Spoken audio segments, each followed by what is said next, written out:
நண்பர்கள் எல்லாருக்கும் வணக்கம். வெல்கம் டு எனது சமையலறை. இன்னைக்கு உங்களுக்கு ஒரு சூப்பரான ஒரு சம்மர் ட்ரிங்க் தான் செஞ்சு காமிக்க போறேன். இது ரொம்பவே ஹெல்த்தியும் கூட. இது ரமலான் மாதம்ன்றனால நோன்பு நோக்குற சகோதர சகோதரிகள் எல்லாரும் இதையும் வீட்டில் ட்ரை பண்ணி பாருங்க. ரொம்பவே ஹெல்த்தியா இருக்கும். நான் இந்த ரெசிபிக்கு ஐஸ்கிரீம் தண்ணின்னு பேர் வச்சிருக்கேன். நீங்க இந்த ரெசிபிக்கு என்ன பேர் வேணாலும் வச்சுக்கோங்க. வாங்க எப்படி செய்யறதுன்னு பார்த்துடலாம்.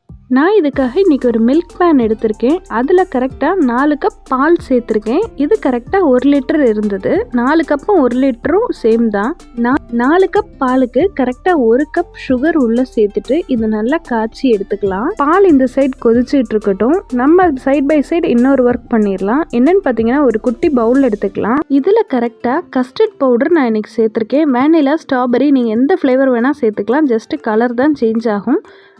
கஸ்டர்ட் பவுடர் 4 ஸ்பூன் சேர்த்துக்கலாம். நான் மெஷரிங் ஸ்பூனில் தான் 4 ஸ்பூன் எடுத்திருக்கேன். இதில் கொஞ்சமாக தண்ணி சேர்த்து இதை நல்லா கரைச்சி எடுத்துக்கலாம். இதை கரைச்சி தான் சேர்க்கணும். அப்போ தான் கரெக்டான கன்சிஸ்டன்சியில் நம்ம குக் பண்ணி எடுக்க முடியும். இந்த சைட் பால் நல்லா கொதிக்க ஆரம்பிச்சிருச்சு. இந்த ஸ்டேஜில் நம்ம கரைச்சி வச்சுருக்கிற கஸ்டர்ட் பவுடரை அப்படியே உள்ளே சேர்த்துடலாம். உள்ளே சேர்த்துட்டு டைரெக்டாக ஸ்டவ்வை லோ ஃப்ளேமுக்கு மாற்றிடுங்க.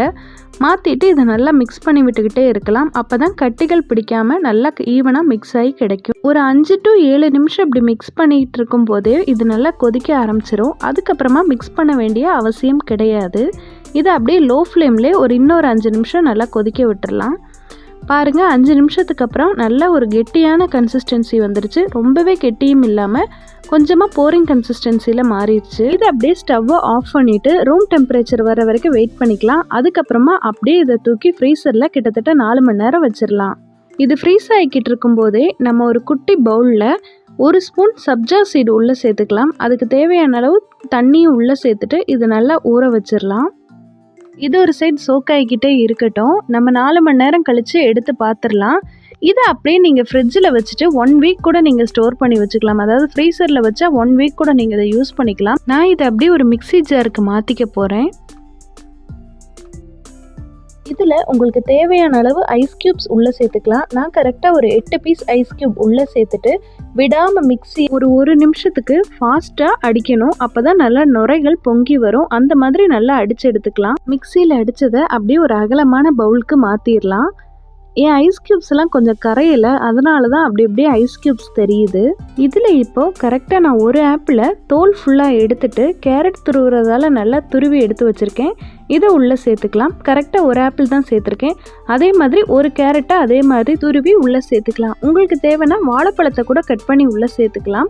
அடுத்ததாக நம்ம ஊற வச்சிருக்கிற சம்சா விதையும் உள்ளே சேர்த்துட்டு நல்லா மிக்ஸ் பண்ணி எடுத்துக்கலாம். கடைசியாக கொஞ்சம் ரிச்சாக தெரிகிறதுக்காக நட்ஸ் உள்ளே சேர்த்துக்கலாம். நான் இன்னைக்கு ஒரு 5 போல் பாதாமும் 5 போல் முந்திரி பருப்பையும் உள்ளே சேர்த்து நீங்கள் க்ரஷ் பண்ணியோ இல்லை துருவியோ உள்ளே சேர்த்து மிக்ஸ் பண்ணிக்கலாம்.